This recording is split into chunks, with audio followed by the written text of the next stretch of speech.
মেঘনা রেল সেতুর লাইনের উপর কোরবানির গরু, চালকের সতর্কতায় বেঁচে গেল প্রাণ। অবুঝ প্রাণীটির কারণে আধা ঘন্টা যাত্রা বিলম্ব হলেও পশুটিকে বাঁচাতে পেরে উচ্ছ্বসিত ট্রেন চালক ও এলাকাবাসী।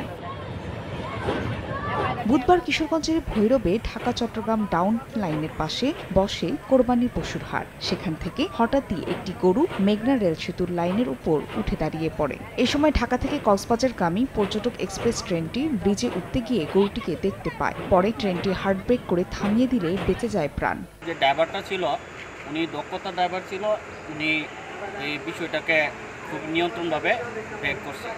একবার দৌড় দিয়ে আর ফাঁক পাইলে আট হয়ে জায়গা, একবার পরে একবার উঠতে এরপরে আস্তা এই গাড়িটা রাস্তার মধ্যে ঠিক কই গাড়িটা কারা হয়ে গেছে। কারা হয়ে গাড়ি ওয়ারেন্ট আছে, আর ওয়ারেন্ট না গাড়ি দৌড় আছে কেউ সারা পাহাড়ে দাঁত কারা পড়ে গেছে।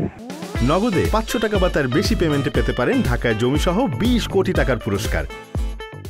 কুরবানির গরুটা আটকানোর কারণে আপনার এই ট্রেনটা ডিলে হয়েছে, অর্থাৎ কুরবানির গরু সরানোর পরে ট্রেনের লাইন ক্লিয়ার হয়েছে।